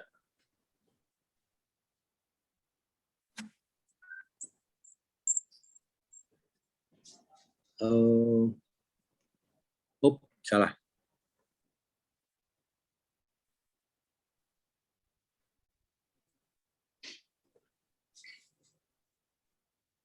Drop nggak bisa ya, nggak keluar di sini ya. Saya bisa dibuka akses untuk ini Mas, panitia bisa dibuka akses untuk bisa ya Mas share bisa. Apa namanya whiteboard. Bisa katanya Mas Gun. Nggak bisa. Oke ya sudah. Jadi saya belum bicara limbah non B3 ya, saya tambahkan mohon izin 5 menit lagi. Limbah B3, limbah non B3, limbah PP22 itu cerita tentang limbah B3 dan limbah non B3. Ya, PP-nya bukan limbah B3, mohon dimengerti Bapak Ibu semua. PP-nya itu bicara dua itu, limbah B3 dan limbah non B3. Berarti kalau saya punya limbah non B3 itu ada aturannya sekarang. Clear itu, jelas itu, ya. Nah, limbah B3 itu yang positif list. Ya, limbah non B3 itu ada dua. Apa itu? Limbah non B3 terdaftar ada 9 jenis. Fly ash, bottom ash, nickel slag. Ya. SBA kurang dari 30% konten oil content. 9 itu ada. Ada kodenya, Pak. Kalau saya mengolah limbah non B3 tadi yang 9 itu terdaftar, perlu izin enggak atau perlu persetujuan teknis enggak? Tidak. Terus perlu apa saya? Perlu yang namanya yang kedua tadi, rincian teknis sama dengan penyimpanan. Ya. Jadi Bapak pegang 2 poin, Pak. SLO persetujuan teknis sama SLO itu untuk limbah B3 selain penyimpanan. Ya, kemudian ada rincian teknis digunakan untuk apa? Untuk penyimpanan yang UKL-UPL dan AMDA dan limbah non B3 terdaftar. Gitu ya. Nah, sekarang ada limbah non B3 lain, Pak. Jadi dibagi satu limbah B3, limbah non B3 itu ada dua, limbah B3, limbah non B3 terdaftar, ada 9 jenis, limbah non B3 khusus. Inilah yang pengecualian limbah B3 tadi yang saya terangkan, yang telah melalui 12 tim ahli tadi. Ya. Sekarang ada yang keluar, ada, namun nggak banyak, baru 2 kalau nggak salah. 2 atau 3, saya lupa itu. Selama sekian tahun itu baru 2 atau 3. Memang nggak gampang ini soalnya. Dan di situ jika yang limbah khusus ya, saya bicara limbah pengecualian limbah non B3 khusus. Kalau Bapak melanggar aturan, maka SK tadi, karena Bapak akan diberikan SK nanti. SK-nya tadi akan dicabut oleh Menteri ya dan dikembalikan ke limbah B3. Kalau tidak ditaatin, sehingga tetap ada aturannya, lebih ketat tentunya dibandingkan dengan limbah non B3 yang terdaftar. Saya pikir itu ya, Mbak Listi, nanti akan didetailkan lebih jauh oleh teman-teman gitu. Memang limbah B3 ini tidak cukup kalau hanya tapi nggak apa-apa. Ini insya Allah Bapak mengerti umumnya saja. Nanti insya Allah kalau ada pertemuan lagi kita detailkan yang lebih detail ya. Nanti mungkin ya, kita advance lagi pertemuan yang lebih detail. Terima kasih. Wabila wa taufiq wal hidayah. Wassalamualaikum warahmatullahi wabarakatuh. Saya kembalikan ke Ibu Listi. Warahmatullahi wabarakatuh. Terima kasih Pak Gunawan, sangat menarik sekali presentasinya. Memang waktu ini sudah saya lebihkan nih 15 menit loh Pak Gunawan nih. Nah, tapi Pak Gunawan berjanji Bapak Ibu sekalian kalau ada yang ingin dikonsultasikan silahkan berkirim surat ke KLHK, ke direktoratnya Pak Gunawan, itu Direktorat Verifikasi Pengelolaan Limbah B3 dan Limbah non B3. Nanti akan Pak Gunawan mengeris pertemuan untuk hal-hal yang dikonsultasikan. Baiklah, selanjutnya kita teruskan untuk agenda selanjutnya adalah implementasi Permen LH nomor 6 tahun 2021 yang akan dibawakan oleh Pak Amsor sebagai Kasubdit Pengumpulan dan Pemanfaatan Limbah B3. Waktu silakan Pak Amsor, 30 menit berarti sampai 10 tambah 30, 10 sampai jam 11. 11 kurang 5. Terima kasih Bu Moderator, Bu Listi, senior saya di pengelolaan limbah B3. Yang kami hormati Ketua Bidang Energi dan Lingkungan ICC, Bu Mas L.T. Herman. Yang kami hormati Pak Direktur Verifikasi Pengelolaan Limbah B3 dan Limbah non B3, Pak Ahmad Gunawan. Yang kami hormati juga Ibu Sinta, Direktur Penilaian Kinerja Pengelolaan Limbah B3, rekan-rekan semuanya, dan Bapak dan Ibu sekalian yang kami hormati. Assalamualaikum warahmatullahi wabarakatuh. Selamat siang. Semoga kita dalam keadaan sehat walafiat dan selalu dalam perlindungan Tuhan Yang Maha Kuasa. Di pagi ini, terima kasih saya diberikan kepercayaan untuk menyampaikan tentang Peraturan Menteri Lingkungan Hidup nomor 6 tahun 2021. Mohon izin kami menyampaikan terkait dengan ini, dan kita mulai saja bahwa mungkin slide-nya langsung setelah eranya Undang-Undang CK. Mohon maaf kalau misalkan ada beberapa slide presentasi yang kiranya sama dengan Pak Direktur, tapi ini hanya pengulangan saja. Setelah ada Undang-Undang Cipta Kerja, hal yang sangat erat dan sangat penting berkaitan dengan pengelolaan limbah B3 adalah adanya Peraturan Pemerintah Nomor 5 Tahun 2021, di mana di sini diatur tentang perizinan berusaha berbasis risiko terkait dengan salah satunya terkait dengan pengelolaan limbah B3. Jadi jasa-jasa pengelolaan limbah B3 akan perlu memahami betul tentang Peraturan Pemerintah Nomor 5 Tahun 2021, dan tentunya juga ada Peraturan Pemerintah Nomor 22 Tahun 2021 yang di sini mengatur mulai dari persetujuan lingkungan sampai kepada penegakan hukum dan lain-lain. Tentunya bagi penghasil limbah B3, industri dalam hal ini ataupun jasa-jasa pengolahan limbah B3 wajib memahami betul di kedua posisi peraturan ini. Lanjut, skip saja, lanjut langsung ke slide berikutnya, bahwa di dalam PP 22 pengelolaan limbah B3 itu ada di bab 7, mulai dari pasal 274 sampai 470. Jadi langsung saja kalau mau buka.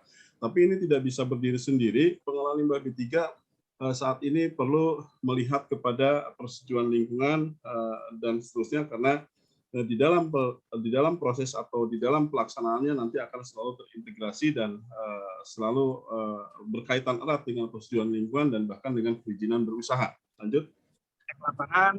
Terus saja, lanjut. Ke slide 7 saja. Ke slide nomor 7. Sebelumnya. Ya.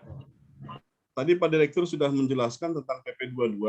Ada hal yang paling penting di dalam PP 22 itu tentang ketentuan peralihan, di mana di sini disebutkan bahwa izin lingkungan, izin perlindungan pengolahan lingkungan hidup, salah satunya tentunya di sini ada izin-izin pengolahan limbah B3 yang sebelumnya sudah diterbitkan, itu adalah dinyatakan tetap berlaku sampai masanya berakhir dan menjadi persyaratan serta bisa menjadi persyaratan di dalam perizinan berusaha dan atau persetujuan pemerintah. Jadi ini menjadi penting buat pengolahan limbah B3 bagi industri atau jasa usaha yang sudah memiliki izin sebelumnya, silakan saja berjalan terus hingga izin itu berakhir, dan setelah itu baru dilakukan proses-proses penyesuaian dengan persetujuan teknis dan surat kelayakan operasional.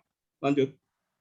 Dari itu maka terus saja langsung ke slide 9. Mohon izin Bapak dan Ibu sekalian, saya loncat-loncat karena tadi sebagian sudah disampaikan, ini juga sudah, tapi intinya adalah setelah PP22 itu terbit, maka untuk di pengelolaan limbah B3 ada 3 permen yang harus kita pahami betul, yaitu satu terkait dengan peraturan Menteri LHK nomor 3 tahun 2021, ini khususnya oleh jasa usaha pengelolaan limbah B3 di dalam melakukan proses-prosesnya perlu mengetahui tentang standar kegiatan usaha yang akan dilakukan.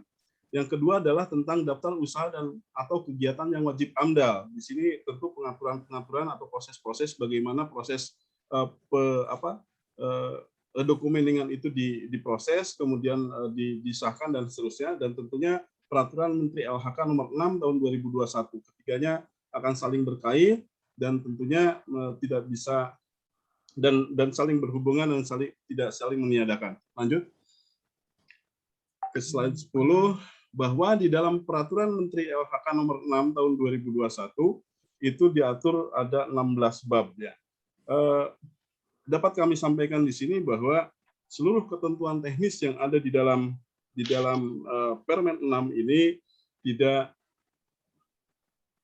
tidak berubah, intinya tidak berubah dari ketentuan-ketentuan yang sebelumnya. Kalau misalkan kita mau refer kepada Kepdal 01, 2, 3, 4, 5, ada hampir 90% masih bisa berlaku dan ada beberapa penyesuaian tentunya dilakukan sesuai dengan perkembangan ilmu pengetahuan dan teknologi, di mana pengaturannya adalah satu tentang penetapan status pengelolaan limbah B3, ada juga tentang pengurangan, ada tentang penyimpanan, pengumpulan, pengangkutan, pemanfaatan, pengolahan, penimbunan, dan damping. Setelah diatur juga tentang perpindahan lintas batas ya, terkait dengan pengelolaan limbah B3 ini. Ya, semuanya. Lanjut. Ya, tentunya siapa yang melakukan pengelolaan limbah B3 ini, gitu kan? Di dalam PP maupun di dalam Permen itu disebutkan bahwa setiap orang yang menghasilkan limbah B3 wajib melakukan pengelolaan limbah B3. Pengelolaan limbah sebagaimana di ayat 1 ini ada pengelolaan limbah B3, ada yang limbah non B3. Yang non B3 tadi Pak Direktur sudah sedikit menyampaikan. Kemudian yang pengelolaan limbah B3-nya tentu definisi dan seterusnya itu mau tetap kita ikutin. Dan berikutnya adalah bahwa setiap usaha dan atau kegiatan yang wajib AMDAL atau UKUPL yang melakukan kegiatan pengelolaan limbah B3 wajib memiliki persetujuan teknis. Jadi untuk kegiatan yang pengumpulan, pemanfaatan, pengolahan maupun penimbunan itu wajib memiliki persetujuan teknis dan SLO tentunya seperti itu. Kemudian berikutnya, lanjut. Apa itu pengolahan limbah B3? Definisi ini tidak pernah berubah dari sejak peraturan pertama tentang pengolahan limbah B3 ini ada, dan tentu di Undang-Undang 32 masih juga ada, di Undang-Undang UCK juga masih ada. Definisinya adalah bahwa pengolahan limbah B3 itu meliputi pengurangan, penyimpanan, pengumpulan, pengangkutan, pemanfaatan, pengolahan, dan sampai kepada penimbunan limbah B3. Nah, di mana ada pergeseran-pergeseran kalau misalkan sebelumnya dengan izin, pada saat dengan PP22 ini pendekatannya dengan persetujuan teknis dan kelayakan operasi. Lanjut, langsung ke slide 14 saja. Lanjut. Ya, bagaimana tata caranya? Tadi sudah sedikit disampaikan, yang pengurangan ini sifatnya adalah lebih kepada mendorong pelaku usaha dan atau kegiatan melakukan satu efisiensi, satu perubahan proses, satu modifikasi, satu inovasi di dalam proses produksinya. Sehingga misalkan dengan melakukan substitusi bahan, dengan pemilihan bahan baku, diharapkan limbah B3 yang terbentuk itu menjadi lebih tidak beracun dan bahkan menjadi tidak beracun atau berbahaya. Kemudian modifikasi proses, teknologi, dan seterusnya, menggunakan teknologi ramah lingkungan juga akan mengurangi kepada terbentuknya volume atau volume dan jumlah limbah B3 yang akan dihasilkan, sehingga ini akan menambah kepada ujung-ujungnya adalah melakukan pengurangan limbah B3. Posisinya adalah dengan pengurangan ini cukup melaporkan saja bahwa kami sudah melakukan kegiatan-kegiatan yang sifatnya pengurangan limbah B3 sehingga ini bisa memberikan dampak, memberikan nilai tambah kepada si pelaku usaha kegiatan dalam melakukan pengelolaan limbah B3. Lanjut. Penyimpanan limbah B3 prinsipnya adalah tadi sudah disampaikan, saat ini tidak ada lagi izin yang diterbitkan untuk penyimpanan limbah B3, tapi pendekatan rincian teknis. Rincian teknis untuk siapa? Rincian teknis itu ditujukan kepada pelaku usaha dan atau kegiatan yang memang dia wajib UKL, UPL, dan AMDAL. Sedangkan bagi pelaku-pelaku usaha yang mikro, yang usaha UMKM, dan kemudian ditetapkan sebagai jenis kegiatan usaha yang memerlukan SPPL, maka itu cukup nanti semua kewajiban penyimpanan limbah B3-nya itu termuat di dalam NIB-nya. Prosesnya adalah melalui OSS saja. Kemudian setelah itu dilakukan pengawasan-pengawasan yang terkait dengan penyimpanan limbah B3. Tentunya yang dilakukan oleh UMKM lebih sederhana, ada 7 item yang harus dilakukan terkait dengan penyimpanannya, itu mengemas, kemudian mengemas dan melakukan pengemasan limbah B3 beratap di lantai yang kedap air. Nah, hal lain yang terkait dengan rincian teknis, lanjut. Ya, ini adalah diatur di dalam PP 22 di dalam Permen LH nomor 6 bahwa standar penyimpanan yang wajib UKL UPL itu nanti dibuat dalam satu rincian teknis. Rincian teknis ini banyak yang bertanya, siapa yang mengesahkan nanti rincian teknis? Intinya adalah rincian teknis dibuat oleh penghasil limbah B3, pelaku penyimpanan limbah B3, kemudian setelah rincian teknis itu dibuatkan, itu menjadi terintegrasi dengan persetujuan lingkungan. Nah, kami, Direktorat Verifikasi Pengelolaan Limbah B3, sudah menyampaikan detail rincian teknis ini kepada Direktorat PDLUK untuk bisa ditanam di dalam sistemnya AMDALNet nanti, sehingga setiap pelaku usaha dan atau kegiatan tinggal melihat rincian teknis tersebut dan kemudian mengisinya dan menjelaskannya. Lanjut, ini kira-kira detail rincian teknis penyimpanan limbah B3, di mana di situ pelaku penyimpanan limbah B3 harus bisa menjelaskan tentang limbah B3 yang dihasilkan itu apa, kode limbahnya bagaimana, karakteristiknya seperti apa, dan jumlah limbah B3-nya seperti apa. 2, dokumen yang bisa menjelaskan tentang lokasi penyimpanannya, dan seterusnya itu ada sampai kepada sistem pelaporan dan penyimpanan limbah B3. Semuanya ada di dalam detail rincian teknis ini yang sudah kami sampaikan ke PDLUK di sistemnya AMDALNet, sehingga setiap pelaku usaha dan atau kegiatan keterangan-keterangan ini gimana desain penyimpanan yang dipilih dan seterusnya, sehingga bisa menjadi satu fasilitas kegiatan penyimpanan yang bisa diawasi.